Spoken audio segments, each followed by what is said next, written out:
नमस्कार, स्वागत है आप सभी का। मैं हूं कृतिका और देश का सबसे भरोसेमंद चैनल डीडी न्यूज पर लेकर हाजिर हूं आपका अपना पसंदीदा शो खबरों का सरपंच न्यूज पंच। और इस कार्यक्रम के जरिए हम आप तक हर रोज वो तमाम खबरें पहुंचाते हैं जिन पर रहती है हम सभी की नजर, क्योंकि न्यूज पंच में सिर्फ खबर नहीं होती बल्कि होती है हर खबर की पूरी पड़ताल।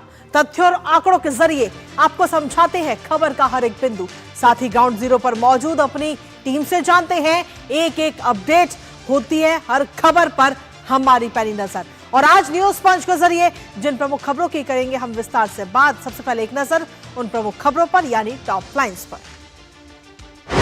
और टॉप लाइंस के जरिए सबसे पहली और प्रमुख खबर आपको बता दें, जहां सोमनाथ विरासत आखिर किसने की सियासत। जी हां, सोमनाथ मंदिर को इतिहास अगर हम देखें तो काफी पुराना इसका इतिहास रहा है, लेकिन इस मंदिर को मिटाने की एक बार नहीं बल्कि कई बार कोशिशें की गई हैं। और ऐसे में जब इसके बाद में अगर हम एक तरह से देखें तो जब मंदिर पूरी तरह से बन गया उसके बावजूद भी इसको लेकर सियासत होती रही, लेकिन आखिर ये सियासत की किसने है, बताएंगे इस पूरी खबर के बारे में विस्तार से।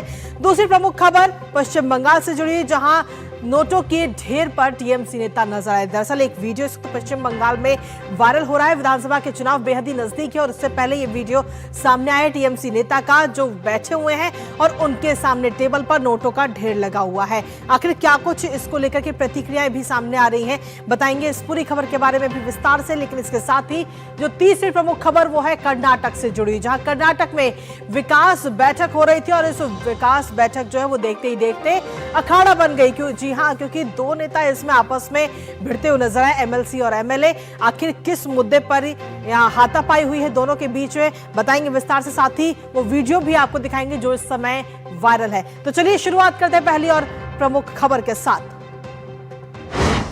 तो सबसे पहले बात करेंगे हिंदुओं के पावन स्थल सोमनाथ मंदिर की, जिसे भगवान शिव के 12 ज्योतिर्लिंगों में से पहला माना जाता है। और कहते हैं कि इसका निर्माण स्वयं चंद्रदेव सोमराज ने किया था, जिसका उल्लेख ऋग्वेद में मिलता है। जहां एक और ये मंदिर सभ्यता संस्कृति का खजाना है, तो वहीं दूसरी ओर इसे ऐतिहासिक मंदिर को खत्म करने की साजिशें की गई, कोशिश की गई। कई बार हमले किए गए, मंदिर को लूटा, तोड़फोड़ की, लेकिन सोमनाथ मंदिर बार बार उठ खड़ा हुआ। और ये बताता है कि संस्कृति, आस्था और सभ्यता को खत्म करना मुश्किल ही नहीं बल्कि नामुमकिन है। जहां एक और सोमनाथ मंदिर ने विरासत को संजोए रखा, तो वहीं दूसरी ओर इस मंदिर को लेकर सियासत भी खूब देखने को मिली है। अब इस मंदिर पर आक्रमण के 1000 साल पूरे हो रहे हैं, जिस पर कई कार्यक्रमों का आयोजन होगा और प्रधानमंत्री नरेंद्र मोदी इसमें शामिल होंगे। कैसे इस मंदिर को लेकर हुई सियासत बताएंगे आपको, साथ ही करेंगे चर्चा अपने संवाददाता से। लेकिन उससे पहले आपको दिखाते हैं आस्था का अटूट केंद्र सोमनाथ।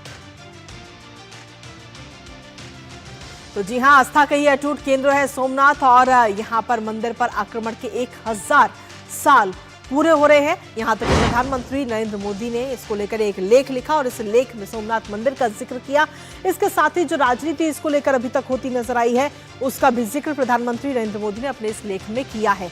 प्रधानमंत्री 11 जनवरी को सोमनाथ जाएंगे, गुजरात के सोमनाथ, और वहां पर पूजा अर्चना करते हुए नजर आएंगे। जो पूरे कार्यक्रमों का आयोजन है उसमें वो शामिल होंगे। सोमनाथ स्वाभिमान पर्व में हिस्सा लेते हुए प्रधानमंत्री नजर आएंगे।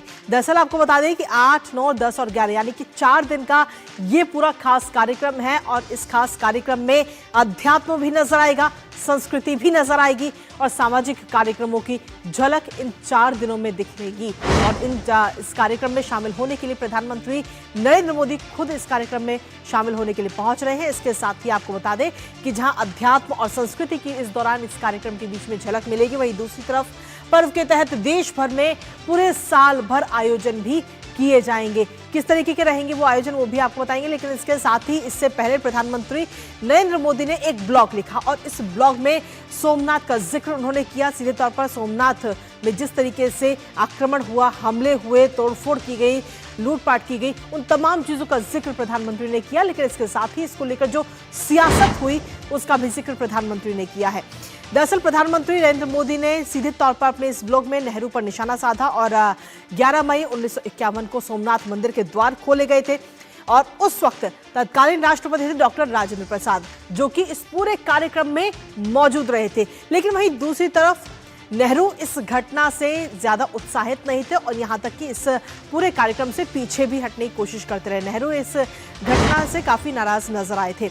यहां तक कि आपको बता दें कि वो बिल्कुल नहीं चाहते थे कि राष्ट्रपति और मंत्री भी सोमनाथ में हो रहे इस समारोह का हिस्सा बने। हालांकि जो इनविटेशन है, वो निमंत्रण जो है वो नेहरू के पास भी गया था, पर वो इस कार्यक्रम का हिस्सा नहीं बने। इसके साथ इन्होंने कहा कि इस घटना से, इस चीजों से, इस कार्यक्रम से कहीं ना कहीं भारत की जो छवि है वो खराब होगी। लेकिन राजेंद्र बाबू अडिग रहे और इस पूरे कार्यक्रम में वो शामिल होते हुए नजर आए। तो किस तरीके से सनातन को दबाने की इसके जरिए एक तरह से हम देखें तो कोशिश की गई, लेकिन कहते हैं कि सनातन को दबाना इतना आसान नहीं बल्कि नामुमकिन है, और जिसकी एक झलक भी इस दौरान नजर आ रही। क्योंकि सोमनाथ मंदिर की अगर हम बात करें तो आज भी सोमनाथ मंदिर हमें नजर आता है और बहुत सारे लोग जो है, श्रद्धालु जो हैं, वो वहां पर जाते हैं दर्शन पूजन करने के लिए। और इस समय वो लेटर इस वक्त हम आपको दिखा रहे हैं जो जवाहरलाल नेहरू की तरफ से लिखा गया था राजेंद्र प्रसाद जी को, और उस लेटर में सीधे तौर पर यह कहा गया कि आप इस कार्यक्रम में शामिल ना होइए, मैं इस कार्यक्रम में नहीं जाऊंगा और आप भी इस कार्यक्रम से बचिए, क्योंकि कहीं ना कहीं ये भारत की छवि को अंतर्राष्ट्रीय स्तर पर नुकसान पहुंचा सकता है। पर सवाल यह है कि आखिर सोमनाथ मंदिर के कार्यक्रम में शामिल होने से आखिर अंतर्राष्ट्रीय स्तर पर कैसे भारत की छवि को नुकसान पहुंचेगा। तो इस तरीके की तमाम चीजें जो इतिहास हम आपको दिखा रहे हैं और साथ ही ये कोशिश कर रहे बताने की कि किस तरीके से सनातन को दबाया गया, सोमनाथ मंदिर को खत्म करने की कोशिश की गई।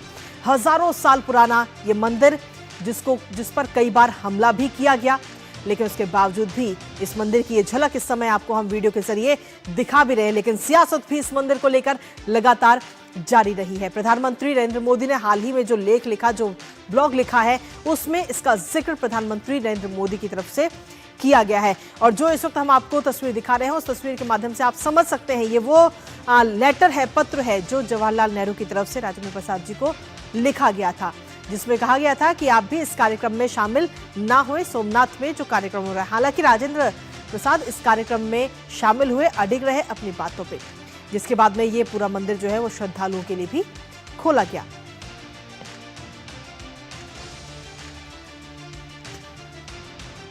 तो और इसके साथ ही आपको बता दें कि प्रधानमंत्री नरेंद्र मोदी ने पहले भी कई बार अपने भाषणों में सोमनाथ मंदिर पर हुए आक्रमणों का जिक्र किया है। आइए एक बार आपको सुनाते हैं। इस मंदिर को सैकड़ों सालों के इतिहास में कितनी ही बार तोड़ा गया, यहां की मूर्तियों को खंडित किया गया, इसका अस्तित्व मिटाने की हर कोशिश की गई, लेकिन इसे जितने भी बार गिराया गया वे उतनी ही बार उठ खड़ा हुआ। इसलिए भगवान सोमनाथ मंदिर आज भारत ही नहीं, पूरे विश्व के लिए एक विश्वास है और एक आश्वासन भी है। तो प्रधानमंत्री नरेंद्र मोदी को आपने सुना, लेकिन इसके साथ ही आपको बता दें कि भारतीय जनता पार्टी के प्रवक्ता सुधांशु त्रिवेदी ने भी सोमनाथ मंदिर पर हमला करने वाले गजनवी पर नेहरू की सोच, विचार और लेखनी पर क्या कुछ कहा है वो आपको सुनाते हैं।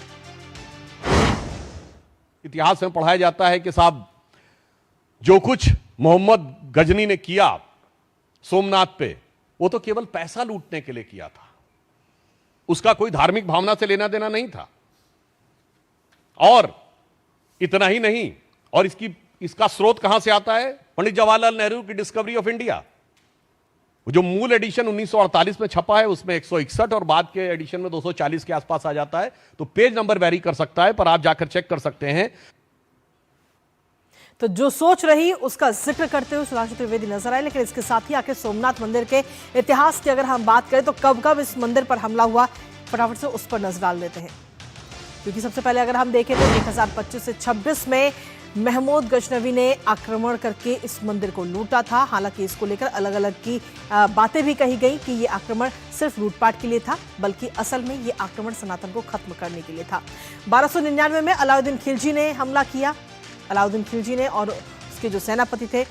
उसके बाद में 1394 में जफर खान ने इस मंदिर पर आक्रमण किया, लूटपाट की और इस मंदिर को तोड़ा गया। इसके साथ ही 1965 की अगर हम बात करें तो 1965 में औरंगजेब ने इस मंदिर पर हमला बोला, 1665 माफ कीजिएगा 1665 में औरंगजेब ने आक्रमण किया, जिसके बाद में 1706 में औरंगजेब ने एक बार फिर से इस मंदिर पर हमला किया। इस मंदिर को खत्म करने की कोशिश की गई, यहाँ तक कि सेनाओं को भी उसने अपने उतार दिया, जिससे कि जो लोग हैं वो वहां पर उस मंदिर पर पूजा ना कर पाए। लेकिन अब आज सच्चाई हम सभी जानते हैं कि हम सभी किस तरीके से मंदिर में जाते हैं, दर्शन पूजन करते हैं। और अब 11 तारीख को 11 जनवरी को प्रधानमंत्री नरेंद्र मोदी भी इस मंदिर में जाकर के पूजन अर्चन करते हुए नजर आएंगे। हमारे साथ हमारी सहयोगी मेघना इस वक्त जुड़ गई हैं अहमदाबाद से, सीधा उनका रुख करेंगे। मेघना, सीधे तौर पर प्रधानमंत्री नरेंद्र मोदी 11 तारीख को सोमनाथ मंदिर जाएंगे, दर्शन पूजन करते हुए नजर आएंगे और जो पूरा कार्यक्रम है उसमें शामिल होते हुए नजर आएंगे। मेघना।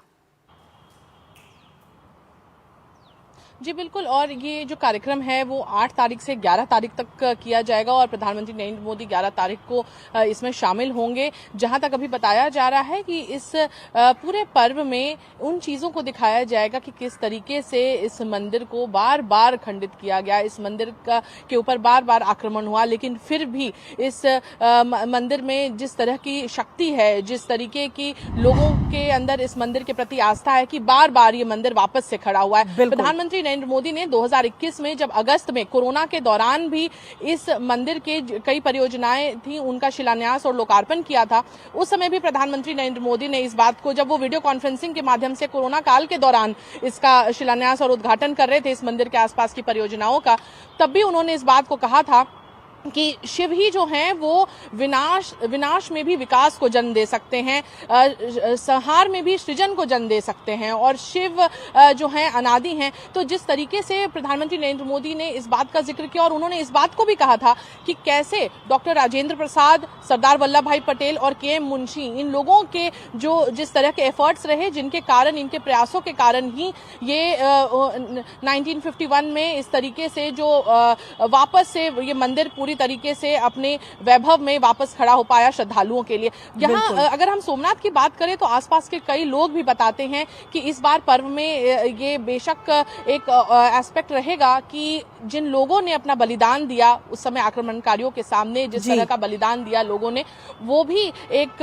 तरीके से उसको भी श्रद्धांजलि दी जाएगी। और कहा जा रहा है कि वहां पे कई जो ब्राह्मण कम्युनिटी के लोग हैं वो भी इस बात को कहते हैं कि पहले ऐसा बताया जाता है उनके पूर्वजों द्वारा कि कई मन जनेऊ वहां पर से प्राप्त हुआ था, क्योंकि उससे पता चलता है कि कितने ब्राह्मणों ने वहां पर अपना बलिदान दिया था इस मंदिर को बचाने के लिए। तो ऐसे कई वहां पर बातें हैं जो वहां के लोग बताते हैं। हर अलग अलग समाज के लोग जिन्होंने बलिदान दिया है वो बताते हैं, उस गाथा के बारे में बताते हैं कि किस तरीके से मंदिर को बचाने के लिए सोमनाथ के लोगों ने वहां पर कितना बलिदान दिया और किस तरीके से संघर्ष किया। तो इस चीज का भी अगर हम देख सकते हैं तो एक तरीके का प्रदर्शन होगा इस पूरे पर्व में, उस चीज को याद किया जाएगा, उन्हें श्रद्धांजलि दी जाएगी। और उसके साथ ही प्रधानमंत्री नरेंद्र मोदी चूंकि आसपास की जो परियोजनाएं हैं उसका लगातार निरीक्षण करते रहते हैं कि क्या डेवलपमेंटल प्रोजेक्ट्स वहां पे आसपास चल रहे हैं। तो कुछ एक्सप्रेसवेज और उसके साथ ही क्या उनका डेवलपमेंट है, कहां तक प्रोग्रेस हुई है, जैसे द्वारका तक का एक्सप्रेसवे हो या अहमदाबाद से सोमनाथ तक का एक्सप्रेसवे हो, इन सभी चीजों के बारे में। और आसपास के कुछ मंदिर है, जैसे अहिल्याबाई होलकर का भी एक मंदिर है, पार्वती मंदिर है, गीता मंदिर, इन सभी का जो रेनोवेशन होना है, जो बनने भी हैं आसपास की परियोजनाएं, उनके बारे में भी प्रधानमंत्री नरेंद्र मोदी उन प्रोग्रेस का उसका भी निरीक्षण कर सकते हैं। हाँ, इसके साथ ही मेघना, अगर इस मंदिर के इतिहास की तो हम बात कर ही रहे हैं, लेकिन इस मंदिर को मिटाने की भी कई बार कोशिशें की गई और जब इस मंदिर को श्रद्धालुओं के लिए खोला जा रहा था तो उस वक्त पंडित जवाहरलाल नेहरू को भी बुलाया गया था, लेकिन वो इस कार्यक्रम में शामिल नहीं हुए।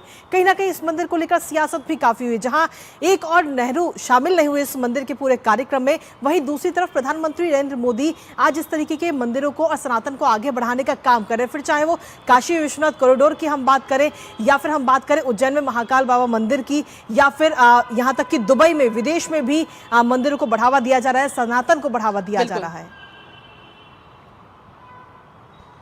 बिल्कुल, जिस तरीके से आपने जिक्र किया, हम जब अबू धाबी के जो स्वामीनारायण मंदिर है कांग्रेस की बात करते हैं, जो एक तरीके से रेगिस्तान में कमल के तौर पर वहां पर खड़ा है। उसके अलावा भी हम देखें तो काशी विश्वनाथ कॉरिडोर की बात करें, महाकाल कॉरिडोर की बात करें, सोमनाथ को जिस तरीके से डेवलप किया गया है, अगर हम देखें तो अरब सागर के तट पर एक बहुत ही बेहतरीन वॉकवे बनाया गया है। और इसको इस तरीके से भी जोड़ा जा रहा है कि ना केवल जो लोग सोमनाथ दर्शन करने आते हैं, इस ज्योतिर्लिंग के दर्शन करने आते हैं, वो आसपास के और भी इलाकों में जाएं, जैसे दीव जाएं जहां पर बीचेस हैं, जहां पर और भी कई मंदिर हैं, जहां पर बहुत ही खूबसूरत वहां के जो पर्यावरण के जो भी साइट सीइंग के जगहें हैं वहां पर लोग जाते हैं। फिर लोग सासनगिर भी आए, तो आसपास की जगहों को भी इस तरीके से डेवलप किया जा रहा है और कनेक्टिविटी को इस तरीके से डेवलप किया जा रहा है कि ना केवल लोग पिलग्रिमेज के लिए जाएं, बल्कि टूरिज्म पॉइंट ऑफ व्यू से भी दोनों ही चीजों में फायदा हो, टूरिस्ट को भी फायदा हो और जिस तरीके से आसपास की जो अर्थव्यवस्था है उसको भी बढ़ावा मिले। और साफ तौर पर देखिए, अगर ये सोमनाथ का जो पूरा इलाका है वहां पर मछुआरों का इलाका है। कई बार ऐसा देखा जाता है कि वहां पर जिस तरह के साइक्लोन हैं और प्राकृतिक आपदाएं हैं लगातार आती रहती हैं, लेकिन वहां के लोग भी ये कहते हैं कि जब तक ये ज्योतिर्लिंग यहाँ पर है उनको किसी भी तरह की मुसीबत का सामना नहीं करना पड़ता है। तो जिस किस्म की आस्था है लोगों की जुड़ी हुई बरसों से, वो उस आस्था को तो वो अडिग है, वो किसी के चाहने या ना चाहने से वो आस्था हमेशा अडिग ही रहेगी। और बोला जाता है जिस तरीके से कि शिव ही सत्य हैं, तो इस बात का प्रमाण यही है कि लगातार इतने आक्रमणों के बावजूद ये मंदिर आज भी खड़ा है। और आज की तारीख में जब वहां पर कोई भी व्यक्ति जाता है तो वो अपने सबसे अगर हम देखें तो वैभवशाली रूप में आज वो मंदिर वहां पर खड़ा है। और जिस तरीके का तेज उस मंदिर में आज है और आसपास के जो इलाकों को जिस तरीके से विकसित किया गया है, वो हर एक पर्यटक बेशक देखकर उस बात को मानता भी है और लोगों को बताता भी है। चलिए, बहुत बहुत शुक्रिया मेघना, तमाम जानकारी और अपडेट्स हमारे साथ साझा करने के लिए, इस महत्वपूर्ण खबर से जुड़ी हुई। और इसी के साथ चलिए अब रुक करते हैं हमारी दूसरी महत्वपूर्ण खबर का। पश्चिम बंगाल में बहुत जल्द ही विधानसभा के चुनाव होने हैं, लेकिन उससे पहले ही एक वीडियो जो इस समय जमकर सोशल मीडिया पर वायरल है, जिस पर राजनीतिक विवाद अब खड़ा हो चुका है। दरअसल इस वीडियो में एक टेबल जिस पर नोटों का ढेर लगा हुआ है, नोटों की कई सारी गड्डियां यहां पर रखी हैं और सामने बैठे हैं टीएमसी के नेता मोहम्मद मंडल। और इसके साथ ही, और सिर्फ नेता नहीं बल्कि इसके साथ ही वहां पर जो स्थानीय कारोबारी रकीबुल इस्लाम भी नजर आ रहे हैं इस तस्वीरों में। इस वीडियो के सामने आते ही भारतीय जनता पार्टी अब हमलावर हो चुकी है। बीजेपी का कहना है कि टीएमसी बंगाल को लूट रही है, तो वहीं टीएमसी नेता खुद पर लगे इन तमाम आरोपों पर सफाई दे रहे हैं। आखिर क्या है इस वीडियो की सच्चाई, जानेंगे अपने संवाददाता से, लेकिन उससे पहले आपको दिखाते हैं नोटों के ढेर पर टीएमसी के नेता। तो जी हां, टेबल पर नोटों का ढेर है और सामने टीएमसी के नेता ये बैठे हुए हैं जो फोन पर बात कर रहे हैं। जो वीडियो इस समय जमकर वायरल हो रहा है, अवैध नकद लेन देन का आरोप इस वक्त टीएमसी के नेता पर लगा हुआ है। नोटों के ढेर के साथ टीएमसी के नेता ये नजर आ रहे हैं, गियासुद्दीन मंडल। हालांकि इसको लेकर के, इस वीडियो को लेकर उन्होंने अपनी सफाई भी दी है और कहा है कि ये वीडियो पुराना है, लेकिन सवाल यही उठ रहे हैं कि आखिर ये वीडियो अभी अचानक से वायरल क्यों हुआ है, क्योंकि राज्य में इस समय हम देखें तो विधानसभा चुनाव भी बहुत जल्द होने वाले हैं और ऐसे में ये वीडियो का वायरल होना जो अपने आप में कई तरीके के सवाल इस समय खड़े कर रहा है। तो सीधे तौर पर भारतीय जनता पार्टी भी अब इस वीडियो को लेकर काफी हमलावर होती हुई नजर आ रही है और टीएमसी के नेता सुर्खियों में इस वक्त। अवैध नकद लेन देन का आरोप, गंभीर आरोप उनके ऊपर लगा हुआ है। लेकिन वहीं इसके साथ ही बंगाल को लूट रही है तृणमूल। भारतीय जनता पार्टी ने सोशल मीडिया प्लेटफॉर्म एक्स पर यह वीडियो पोस्ट किया है और इसके साथ ही कहा है कि जो तृणमूल कांग्रेस है वो बंगाल को लूट रही है। तुषार कांति घोष की तरफ से ये बड़ा दावा भी किया गया है।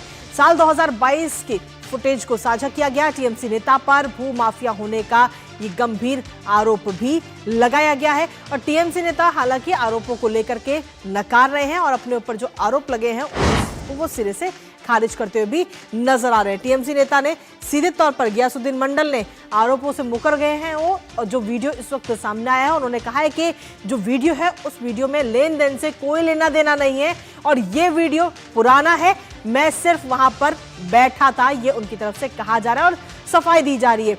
पैसे जमीन के सौदे से जुड़े हुए हैं। तो इस वीडियो के सामने आने के बाद में जो टीएमसी के नेता है वो जरूर बेशक सफाई दे रहे हो, लेकिन अपने आप में सवाल कई सारे उठ रहे हैं। अगर 2022 का भी ये वीडियो है तो आखिर इतना पैसा कहां से आया और उस वक्त टीएमसी के नेता वहां पर क्या कर रहे थे? हमारे साथ हमारे सहयोगी सौरभ दत्ता इस वक्त जुड़ गए हैं, सीधा उनका रुख करेंगे ताजा अपडेट के लिए। सौरभ देखिए, ये वीडियो इस वक्त सामने आ चुका है। राज्य में विधानसभा के चुनाव अब बेहद नजदीक है, लेकिन उससे पहले ये वीडियो सामने आना अपने आप में कई तरीके के सवाल खड़े कर रहा है। हालांकि जो टीएमसी के नेता है वो सफाई भी दे रहे हैं कि ये वीडियो अभी का नहीं है, पुराना वीडियो है और मैं तो वहां पर सिर्फ बैठा था। लेकिन सवाल यही कि आखिर वो वहां पर कर क्या रहे थे इतने सारी नोटों की गड्डी के सामने। सौरभ। कृतिका देखिए, मुद्दा ये नहीं है कि वीडियो कौन से साल का है, मुद्दा ये है कि टीएमसी नेता के सामने टेबल पर नोटों का पहाड़ है। बिल्कुल। और ये नोटों का पहाड़ को लेकर ये मुद्दा इसलिए बीजेपी उठा रही है क्योंकि हाल ही के जो 3-4 साल में जो एक के बाद एक तस्वीर सामने आया है उसमें साफ है कि कभी वहां के जो फॉर्मर एजुकेशन मिनिस्टर थे पार्थ चैटर्जी, जो पार्टी के भी बहुत बड़े लीडर थे, उनके घर से पैसे बरामद होते हैं। उनके घर से नहीं, उनके क्लोज जो फ्रेंड है उनके घर से काफी सारे पैसे, करोड़ों रुपया पैसे उठाता है। तो कभी दीवान के अंदर से निकलता है, सुकेश अलमारी से निकलता है। तो ये सारे तस्वीर, और ये पार्थ चैटर्जी कोई एक नहीं है, ऐसे बहुत सारे लोग 10 करोड़, 20 करोड़, 15 करोड़, 27 करोड़, 30 करोड़ पैसे निकलते ही आते हैं टीएमसी के नेता के घर से। इतना पैसा उनके पास आता कहां से है, ये सवाल है। सवाल ये है कि गियासुद्दीन मोल्ला जैसे जो लीडर है, अगर एक पंचायत स्तर के नेता है, एक पंचायत स्तर के नेता है और वो जमीन की खरीदारी और बेचने का काम करती है, खरीदारी और बेचने का काम करते हैं। तो ये जो गियासुद्दीन मोल्ला है, ये गियासुद्दीन मोल्ला ऐसे कामों में से लिफ्ट है जिनके पास नोटों की गद्दी है और यहाँ पे कहीं में विरोधाभास भी है। एक पंचायत स्तर का नेता है गियासुद्दीन मोल्ला, उनके वो काम करते हैं जमीन खरीदने की और बेचने की, उनके पास से इतना पैसा है। अगर कभी कोई आम आदमी को कोई दिक्कत हो जाए, कोई जमीन का प्रॉब्लम हो जाए, तो ये गियासुद्दीन मोल्ला, तो उनका तो इंटरेस्ट वहां पे लगा हुआ है ना, उनका पैसा वहां पे लगा हुआ है। तो एक तरफ से ये लोग ये काम करते हैं और अपनी बचाव करने के लिए टीएमसी का पोस्ट होल्ड करके रखे, लेकिन इनको ये पोस्ट दिया क्यों गया है, उसमें आता है बीजेपी का 75-25 का फॉर्मूला, जो काफी वायरल है बंगाल में, कि आप जितना कमाना है कमाओ, 75 पार्टी को दो, 25 अपने पास रखो। तो ये क्या 75-25 फॉर्मूला का फॉर्मूला है? बिल्कुल सौरभ, कुल मिलाकर अगर हम देखें तो इस वीडियो के सामने आने के बाद में कई सारे सवाल उठना भी लाजमी है, जिसको लेकर बीजेपी भी हमलावर होती हुई नजर आ रही है। फिलहाल बहुत बहुत शुक्रिया आपका तमाम जानकारी हमारे साथ साझा करने के लिए, इस महत्वपूर्ण खबर से जुड़ी। और न्यूज पंच में खबरों का सिलसिला लगातार जारी है, लेकिन इसी बीच वक्त एक छोटे से ब्रेक का है, आप बने रहिए हमारे साथ।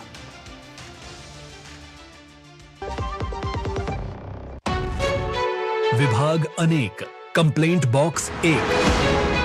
किसी भी सरकारी दफ्तर, विभाग या बैंक से जुड़ी शिकायत के लिए pgportal.gov.in पर जाएं, रजिस्टर करें, संबंधित विभाग चुनें, शिकायत दर्ज करें और ट्रैकिंग आईडी नोट करें। एसएमएस या ईमेल पर एक्नॉलेजमेंट पाएं और शिकायत का जवाब सीधे मंत्रालय से प्राप्त करें। अब तक 1 करोड़ 12 लाख से अधिक भारतीयों ने भरोसा जताया। सीपी ग्राम्स, आपकी हर शिकायत का हल।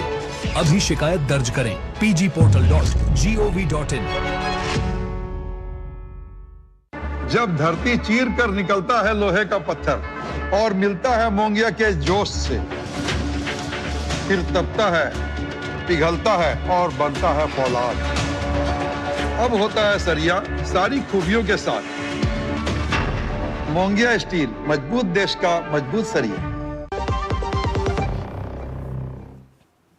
और चलिए अब सीधा रुख करते हैं हमारी तीसरी महत्वपूर्ण खबर का, कर्नाटक से, जहां एक ऐसा वीडियो इस वक्त सामने आया है जो नेताओं की राजनीति पर कई सवाल उठा रहा है। जी हां, जो वीडियो सामने आया उसमें 2 नेता हाथापाई करने पर उतारू हो गए हैं। जानेंगे लेटेस्ट अपडेट, लेकिन सबसे पहले आपको ये वीडियो दिखाते हैं जिसमें 2 नेता इस वक्त किस तरीके से एक दूसरे के साथ हाथापाई कर रहे हैं। विकास बैठक कहीं ना कहीं अखाड़ा बनती हुई नजर आई है और इस वीडियो में एक नेता बीजेपी और एक नेता कांग्रेस के हैं। तो एमएलसी और एमएलए में किस तरीके से आमने सामने और हाथापाई हुई है। बिदर में रिव्यू मीटिंग थी ये, और रिव्यू मीटिंग के दौरान ये पूरा हंगामा देखने को मिला है और तू मैं अचानक से हाथापाई में ये तब्दील हो गई। एमएलसी और एमएलए के बीच में मारपीट का ये पूरा वीडियो, भीमराव ने सिद्धू को मुक्का मारा, ये बात कही जा रही है। इस वीडियो को लेकर के बीजेपी एमएलए ने आरोप लगाया है आरोप लगाया है। और उसके साथ ही आपको बता दें कि कांग्रेस एमएलसी अपना आपा खो बैठे, जिसके बाद में ये पूरा मामला जो है हाथापाई तक पहुंच गया। अब इस पूरे मामले को लेकर के भारतीय जनता पार्टी के विधायक की तरफ से क्या कुछ कहा गया है वो एक बार आपको सुनाते हैं। लास्ट टाइम की मीटिंग के क्या क्या निर्णय लिए सो थे अनुपालन वर्दी के बारे में हम बात कर रहे थे। मैं भी लास्ट टाइम एक दो क्वेश्चन राइज किए सो था, उसके आंसर आए थे। मैं I am not satisfied that for answer बोल के मैं बोला उनको। बीच में आके भीमराव पाटिल जी वो उन्होंने क्यों बात करना, वो ऐसा कैसा होता, वो ऐसा होता, मैं तेरे को देख लेता हूँ कर लेता हूँ। अभी हमारा हक है ना हमारा को पूछने का। दादागिरी करके अंदर मीटिंग के सभी ऑफिसर के सामने उनका चेयर छोड़ के मेरे ऊपर हमला करने को आ रहे, मारने को आ रहे। देखिए आप गालें दे रहे, कैसा गालें दे रहे, ये देख के हम चुप बैठना क्या। और इसी पर ताजा अपडेट ले लेते हैं, हमारे साथ हमारी सहयोगी ज्योति सुक्त जुड़ गई है। ज्योति, राजनीति कितने निचले स्तर पर जा पहुंची है वो इस वीडियो में हम साफ तौर पर देख पा रहे हैं कि किस तरीके से बीजेपी और कांग्रेस के एमएलसी और एमएलए आपस में हाथापाई करते हुए नजर आ रहे हैं। कृतिका जी बिल्कुल, मैं आप इससे पहले में जो बैकग्राउंड हुआ है मीटिंग में क्या क्या हुआ था, इनका आरोप क्या है, सिद्धू पाटिल का आरोप क्या है, वो मैं बताना चाहती हूँ। पर्यावरण मंत्री ईश्वर खंड्रे जो बीदर जिला का उस्तुवारी सचिव भी है, उनकी अध्यक्षता में कर्नाटका डेवलपमेंट प्रोग्राम वहां पे मीटिंग चल रहा था। उस वक्त उसी मीटिंग में डीसी भी मौजूद थे और बीजेपी का विधायक जो है सिद्धू पाटिल और कांग्रेस का एमएलसी जो है भीमराव पाटिल वो मौजूद थे। उस वक्त सिद्धू पाटिल जी ने एक क्वेश्चन अरेज किया। उन्होंने सवाल पूछा कि जो बीदर में हुमनाबाद क्षेत्र में चिकपेट क्षेत्र में एक अवैध कब्जा हुआ है, 48 एकड़ अवैध कब्जा हुआ है जो सिक्का लैंड है। इसके ऊपर मैंने लास्ट मीटिंग में, पिछले मीटिंग में भी आपसे सवाल पूछा था, लेकिन इस सवाल का कोई समर्पक जवाब नहीं मिला है। तो इसलिए मैं और एक बात दोहराना चाहता हूं कि इसका जवाब मुझे चाहिए। उस वक्त ये सवाल का जवाब अध्यक्ष कौन था, मतलब जो ईश्वर खंड्रे जी था, उनको जवाब देना था। लेकिन उसी वक्त बीच में कांग्रेस का एमएलसी भीमराव पाटिल उनका आपा खो बैठे। तो वहां से आप वीडियो में भी देख सकते कितने गुस्से में वो उस जगह से उठकर आए और दोनों के बीच में, जैसे आपने कहा तू मैं हुआ, हाथ हाथ मिलाने गए और कन्नड़ा में उन्होंने कहा ना निंगोड़ को बिड़ती, एक वचन में प्रयोग किया भीमराव पाटिल ने। उन्होंने कहा कि अगर बाहर आओ मैं तुम्हें देख लूंगा। ऐसे एक वचन पद प्रयोग हुआ वहां पे। जो लोग भी यही देख रहे हैं, जनप्रतिनिधि है जो लोगों के लिए मादरी होना चाहिए, वो ही वहां पे हाथापाई कर रहे हैं, तू मैं कर रहे हैं। तो सिद्धू पाटिल जी कह रहे हैं कि ये वहां पे जो इन लोगों का ही चल रहा है, राज चल रहा है, इनका फैमिली का ही राज चल रहा है। कोई दूसरे यहाँ पे आकर कुछ कहे तो इन लोगों को वो बर्दाश्त नहीं होगा, इसलिए ये लोग ऐसे मुझे भड़का रहे हैं। तो उन्होंने कहा कि जो जी, बहुत बहुत शुक्रिया ज्योति, तमाम जानकारी हमारे साथ साझा करने के लिए, इस महत्वपूर्ण खबर से जुड़ी हुई। और इसी के साथ फिलहाल न्यूज पंच में मुझे और हमारी पूरी टीम को दीजिए अनुमति इस वादे के साथ कि दोपहर 2 बजे फिर होगी आपसे मुलाकात कुछ और महत्वपूर्ण खबरों के साथ। तब तक के लिए नमस्कार।